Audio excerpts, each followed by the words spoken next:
I feel like my cousins would say my story is like Fortune Feimster, the comedian. You're like, yeah, it was like really old before I realized that that's what was happening. Oh, I like girls. Like you had to get hit over the head with it. Like that was me. Welcome to Pride Stories, the podcast, where we celebrate the entire spectrum of experiences that make up the LGBTQ plus community. I'm your host, Max Kringen, from Tellwell Story Co. and Studio. On this podcast, we're committed to creating a safe, supportive, and inspiring space for our guests and listeners alike. So join us as we explore the heartwarming, sometimes painful, and always inspired stories that make us who we are. Well, Anna, welcome to Pride Stories, the podcast. Thanks so much for being on with us. Thanks for having me on. So, Anna, for the people who don't know you, who is Anna? Geez, that's such a big question, right? But I think most people in our area in Fargo here might know me as an artist. I've done some murals in our town. I did the A in the Greetings from Fargo mural, the mural on the side of Bernie's Liquor, and most recently, the mural on the International Market. I do art of all kinds in town, and I serve on many different boards, including the Arts Partnership and Stonewall Sports, and on the Arts and Culture Commission as a commissioner for the city. That's about it. Well, that's a lot. That's a lot right there. You just named like 7 different organizations that you're a part of, in addition to doing your own artwork. And so for people that may not know, you're a Native American artist. And, you know, right before we hopped on, we started talking about you have some fun and exciting things coming up. Can you tell us about those? Yeah, I'm running for city commission here in Fargo. Why? Because representation matters. Amen. That's all I really have to say about that, I think. Well, actually, I would love for you to go deeper into that, because I think it's obvious for the people that believe in representation, but I think that there are a lot of people who listen to this podcast even who may be struggling to figure out like who they are, what they represent, and those types of things. And so from your perspective, as I don't know how old you are, but I'm 36. I consider myself a bit of an elder of like the gay community in Fargo, but I would put us in around the same age bracket. Yeah, I'm 41. Okay, great. As a fellow kind of like elder and outspoken person in this community, why is representation important? Well, you know, recently I went to what I considered the gay town hall at the out front in the Minnesota side. And one of the things that kept coming up was how everybody needs to see somebody that represents themselves in the world that they live in. And I think that's so important, to be the outspoken voice for the majority or the minority, the people that don't have a voice. And as if you know me and you see me, I'm walking around with this face. So it's kind of hard to be like, oh, I'm straight passing, because I'm not at all. So I feel like my whole life has just been this way, and I'm out and I'm proud, and I've always been that way. And I think that just being myself is representing of all of us. I think that was beautifully said. One of the things when you introduce yourself, you're an artist. Can you talk to us about your art? What's your style? What's your medium? Why is art important? I graduated from NDSU in 2010 with my Bachelor's of Fine Art in printmaking and drawing. So printmaking is really my jam. I really like that. I like to build the layers and tell a story. So I do a lot of monotype printmaking with natural materials and stencils. And I also do relief carving, where you carve away the color you want it to stay until you have nothing left. Most recently, like I was talking about, I've been doing murals, which somebody one day said, do you want to do this? And I said, sure, but nobody knew I could paint. So it was kind of one of those things where I was like, well, you put a lot of faith in the fact that I'm about to paint on your wall right now, and nobody knows I can paint because I'm a printmaker, which is a far cry away from painting on big giant walls. And then after I did the first one, then the second one, and they just kind of came after that one after the other. And I like to use the mural art as a way to express things for our community. Like I know that the A in Greetings from Fargo has Ojibwe floral and different totem animals from my tribe to represent the Native Americans in our community. And if you're Native American, you notice that right away. And that's just another form of representation and how important that is to see yourself in your community. And so the Bernie's liquor store mural is the Northern Lights with some Ojibwa floral in the corners. And, you know, we knew we weren't painting the Sistine Chapel, but it still should be beautiful and impactful. And everybody in that community feels that way when they get to look at it now. And also the Ojibwa floral, you know, the Native Americans feel represented in that community. And then when I did the international market, that was really to cover up and replace the mural that had got damaged from Nazi racism. And how could I convey that, all of those things for them without it being to like hit you over the head with it? So for culture and for representation. So I used all the florals and marketplace in Morocco for the Moroccan people and the European vegetable market. I wanted, you know, the Chinese lotus blossoms, the African floral, so that everybody could feel represented and it didn't have to be like all these people and faces so that somebody came along to say, well, I don't want to see this brown face anymore, so I'm going to deface it. Like, but I can still convey that in that way. Why is conveying that so important? Well, I think it's important to be able to, like I said, have representation in your communities. And so people ask me to do these things because they want to give something into that community that they're living in, whatever that means. So the international market is home to the Somalian, you know, also they have the Mexican restaurant in there. They have the beauty salon that's in there, and all of these different cultures that mix there and have been there for a long, long time that maybe nobody even knows about. And like, if I paint something for them that helps represent them and also gives them a second life that maybe brings people in there that might not know about it, then I'm in there for that. The thing with the Bernie's mural was kind of just a fluke because I live right by there and I know Nikki Berglund, and I was buying cheese one day and I just heard them talking and it just kind of snowballed from there. So I don't think everything works that way in such a kismet kind of way, but that's kind of how that one worked. That's great. Also, you're great. Like, I am not sure if, well, I didn't realize this until we started talking. The most we've talked is like giving each other shit at Stonewall at kickball. And so like, I had no idea that there were all these other layers to you. What got you involved in all of these different organizations, from city council to Stonewall to the arts partnership to all of these different organizations? What got you involved? You know, that's such a good question. I just realized when I'm a Native American, as you mentioned, and I was asked to be on the Native American Commission. And when I did that, you kind of get to see how the sausage is made, so to speak. And I got to be on some committees, like I got to be on the hiring committee for the DEI director and the hiring committee for the chief of police and some other committees where you can kind of see how this all works. And I just realized it's not as complicated as you actually think it is, and that there's like 3 old white men who are making all the decisions for us, and I don't feel like that's very fair. And after seeing how things are and knowing it's just like a handshake deal in the back room, almost, you know, so to speak, in a way, that I wanted to make a difference in that. Maybe it's just ingrained in me to want to do something, but if not me, who? You talk about it being ingrained in you. Do you, like, as you think back to early days, to college, to high school, elementary school, to those early memories, like, is that sense of community kind of ingrained in you? I think so. I never really thought about political activism or anything like that when I was younger. I think my family, I grew up around music, and that there's a real sense of community there. And I think that's what it was.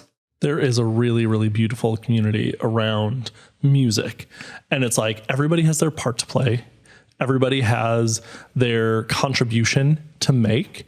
But it's vital that everybody makes their contribution. Otherwise, it sounds like something's missing. Mm-hmm. That's for sure. My brother Matt, he plays in a couple different bands in town and is a really, really good musician. That's cool. What type of music? He actually plays all types of music because he plays lead guitar in High Ally, and he is in the Four Feathers as the lead singer, lead guitar player, with Seth Holden and Brant Neely. And also, he just started a country band called Matty J and the Mudhole Stompers. So he's busy as well. Yeah. That sounds like it might be something that you guys have been Yeah. getting involved in a little bit of everything. Can we go back to kind of like your early days? Who was Anna of elementary school and middle school and high school and even into your coming out story? Well, I grew up in Bismarck, North Dakota. I spent my whole life there, growing up there. I've actually been out since forever. Like, I was out when I was like 14. So, like, I mean, That's so young for Bismarck. I can't remember not being out, but Yeah. it was kind of a forced scenario in that way. But when I was younger, I didn't even think about it. I feel like my cousins would say my story is like Fortune Feimster, the comedian. We're like, yeah, it was like really old before I realized that that's what was happening. Oh, I like girls. Like you had to get hit over the head with it. Like that was me. I also love Fortune, and I love Fortune's mom. Yeah, no, 100%. Like, her podcast is great. Her mom is the best.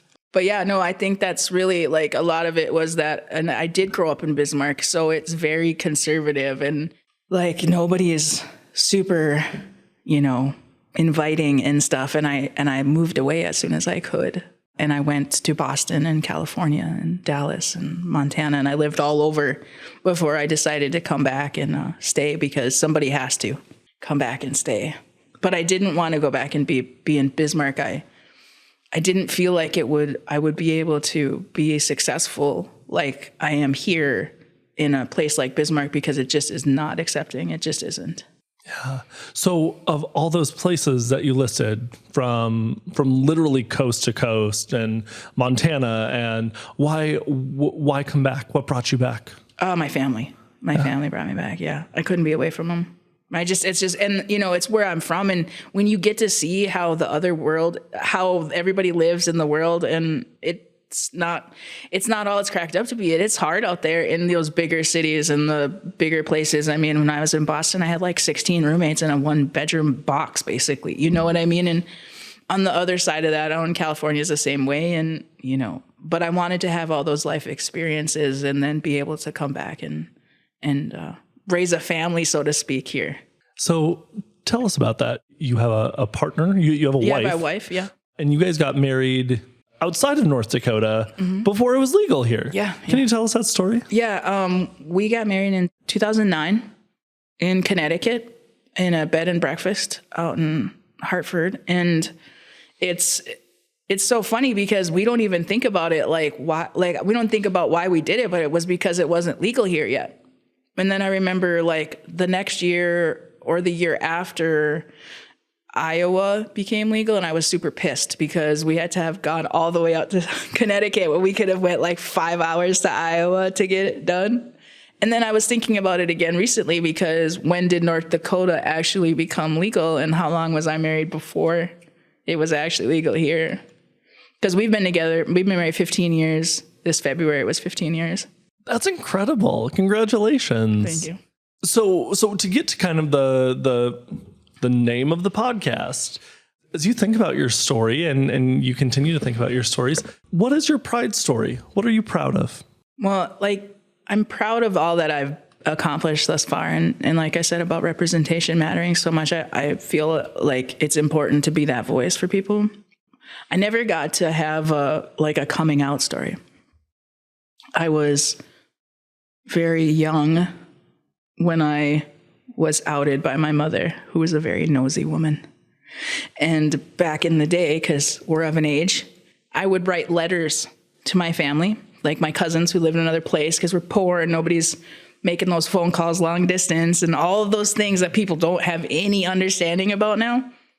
So we would write letters back and forth, and my mom was a snoop, and she dug out my notebook from my backpack, and I had a girlfriend, and I wrote a story to my cousin about something that had happened. And Then she told everybody and then me. So she really just told everybody in my whole family before I even got a chance. And the only person that I got to tell was my cousin. And we were like, I was like 14 at the time. So was that, I mean, that sounds like that could have gone one or two ways. That could have either been a really good thing or a really bad thing.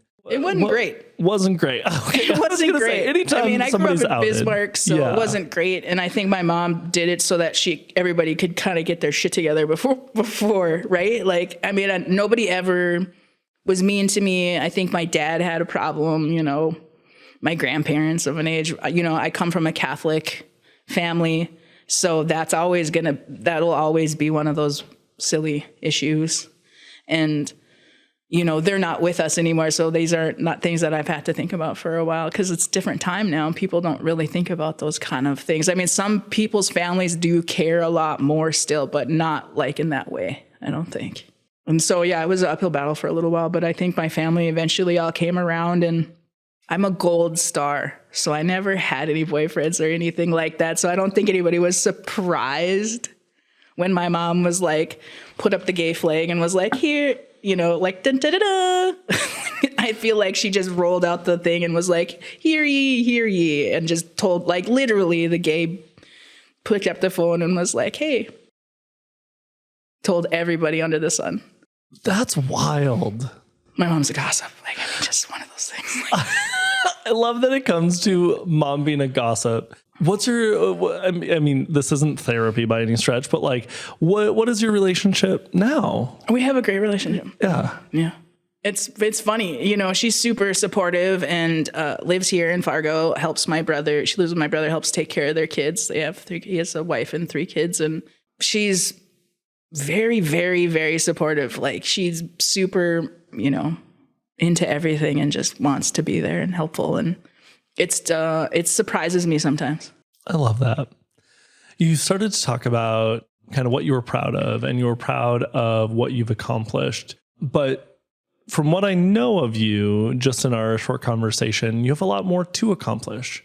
As you think about, and this is not a political stump speech by any stretch. I know you're running for a commission, but, you know, what do you hope for the future of not just Fargo-Moorhead, but our region and our country? Like, it's a weird time, right? Yeah, I hope for things to get better. In that I know that we can do better and be better. And there's more good than there's bad. Keep going on that. I think that in a state that we think doesn't really care about us, they care a lot more than we think. Just because we wouldn't be this big of an issue if they didn't care so much. But that's because somebody out there, everybody has somebody in their family that's gay, queer, transgender. Everybody does. We just don't talk about it in North Dakota because we're still 10 or 15 years behind the rest of the world, but it doesn't mean it won't catch up with us one day. And like, do we want to have that as our legacy? Like, we don't want to be the deep north, you know? At least that's my hope. That's a great hope. What do you think the role of art and that representation that you talked about can have in that trying to get us up to speed? Well, I think art can change the world. And I say this so much, it's silly. And people think it's like my slogan or whatever, but I think it's true. I think that art it's not just the paintings and the drawings and the murals, right? Like, it's the music and the movies and it's the theater and it's everything we have around us is art. So it really impactfully can change the world. What do you have to say? What advice do you have to that fledgling artist who might say, you know, my work isn't going to be seen by anybody. It's not going to make a difference. What advice do you have to them that would say, yeah, keep going? You never know who's going to see it. You never know who's watching you. Somebody will. Somebody does. They always do. That's great. I love that. You talked about your coming out story with, and your mom kind of outing you and all that jazz. What is growing up gay and a Native American? Is it different? Is it unique? Are there other nuances that come with Native American culture that maybe not everybody knows about? Yeah, I think so. Yeah, I think that being Native American, you know, it's not as looked down upon in Native American society because we have the two-spirited people. So two-spirited people in Native American culture are revered people in the culture. They are the medicine men and the medicine women in the culture. They're people who are looked on as advisors and the leaders of the tribe. And that there wasn't just, one gender, but many. And it was fluid. And I think that because that is something that is ingrained in tribal cultures of all of the Native Americans, that we don't necessarily come under fire from our families like other people do. Like we have more acceptance. I think that by far is the difference. That is so fascinating. I feel like I had a general understanding of two spirits, but could you kind of help define what that is for somebody who may not have ever heard the term before or anything like that? So I guess I would say two spirits like having both male and female inside of you. The gender is both. So, in that way, in the culture, you could be what we would consider now transgendered male or female and in the culture, and then be the medicine men or women. So you might not necessarily, have a partner per se, but you would be like a healer or the person they would go to for advice and that kind of thing. And it was never weird or anything. It was always like, just that's how it is. So as a cis white man, I think one of the things that I so appreciate and at the same time am intimidated by sometimes is wanting to ask you, Anna, about your culture, about what it is like to be the representation of a whole culture, a whole population. I would imagine in a lot of the situations that you're in, I think about Stonewall a little bit. I think about the arts partnership. I think about the city council meetings that you're going to and some of the other things. You might be the only person of color in a room. Yeah. And I get tokenized a lot for that. They pick me for that reason because I show up. And I mean, I guess that's a blessing and a curse in a way, because I feel like it's important to have representation, but I know I'm not the only brown face in this city. I might just be the only one that's talking to everybody right now. You know what I mean? And I think that that's important to point out that I'm not the only brown face in the world. But it's hard, I think, because I want to represent myself and my culture as best as I can, but I'm not the voice of everyone. I'm not the voice of every Native American, because just like in any other culture, there are many different Native American tribes within being a Native American. Like I'm an enrolled member of the Turtle Mountain Band of Chippewa in Belcourt, North Dakota. There's 4 or 5 other tribes in our area of other Indians, and that does not make us related or anything like that. It's different cultures, just like it is anything else. And I don't think we get it's not fair to lump us all together just because we're brown. We're all individuals just like anybody else. Absolutely. What would your challenge be to somebody listening right now who might say, I don't need to get involved. Let the people in Bismarck deal with that. Let the people in the city council chambers deal with that. Let the legislator deal with that. What's your challenge to them? I think it's important to get involved, because if you don't, who will? And do you want all of those old white men and women to be their voice for you? Like if you're an underrepresented, marginalized person, do you want that to be the person that represents you? Like, do they have any understanding for what it is to be who you are? Like a normal person, like on a day-to-day level. Like I think that's one of the biggest things for me is that, like, I drive a dump truck for a living seasonally, besides the art and all the other stuff. Like I have my wife is a nurse. Like we're regular people with a regular house and 3 dogs. So like, I think it's important that it's not just a business owner or some, crazy, wealthy person that represents our city, because that's not the demographic of our city and where we live. So how do they get involved? They have to start showing up and doing the things. Like you can volunteer for just about anything. And just like I did when I was asked to join the Native American Commission, that was a volunteer basis, and the Arts and Culture Commission is volunteer. And you don't have to have any qualifications to be on some of these things. You just have to do it. Fantastic. And one of the things that I have appreciated about you is that you aren't just getting involved in one way, right? You, between the arts partnership and the city commission run, but also Stonewall Sports and FM Pride and all these different groups. Oh yeah, I forgot about FM Pride. I just got on there. You're a part of a little bit of everything. And I think for a lot of people, they may say, I just don't have the time. I don't have the energy. I don't have those things. But I think one thing that I recognized is like, it takes some energy and it takes some purpose to build a community. Mm-hmm. Why is building a community so important to you? Well, we don't have the same types of places that other communities have necessarily in bigger, like we don't have gay bars and clubs here. So how are we going to have a community? Like if we don't have something like Stonewall, I think that's important. Also, I don't like playing the sports so much, but I can do rules really good. So like, I was going to say you are a hard ass ref. I've even tried to argue with you a couple times and I never win. No, it's not happening. It's not happening. The rules are the rules, man. The rules are the rules.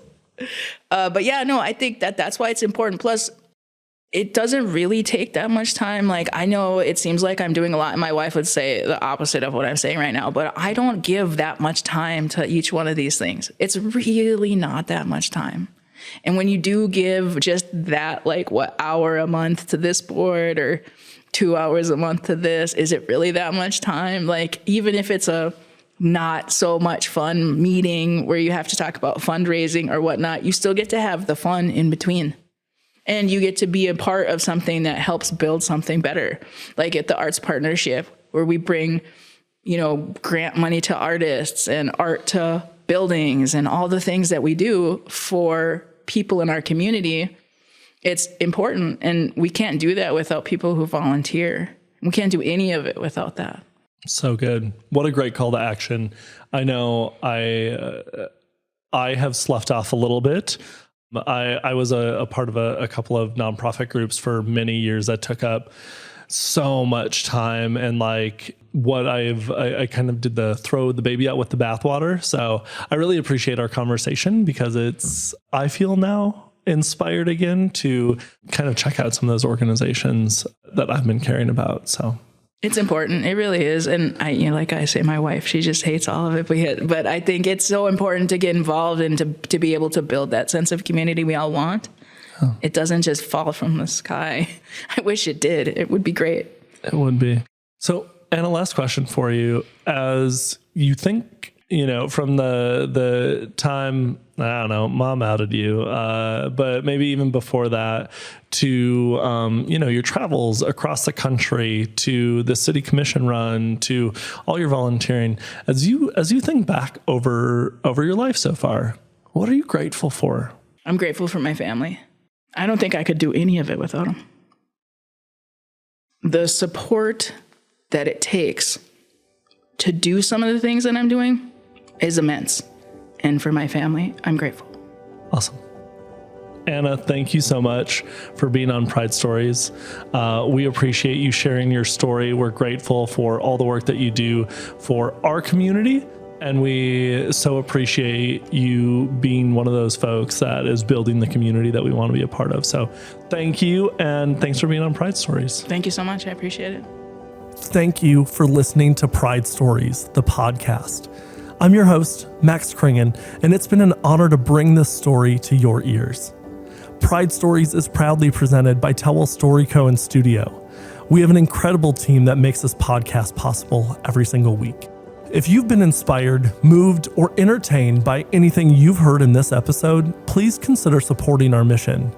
You can do that by subscribing to the podcast, leave a 5-star review, or simply share it with a friend or family member.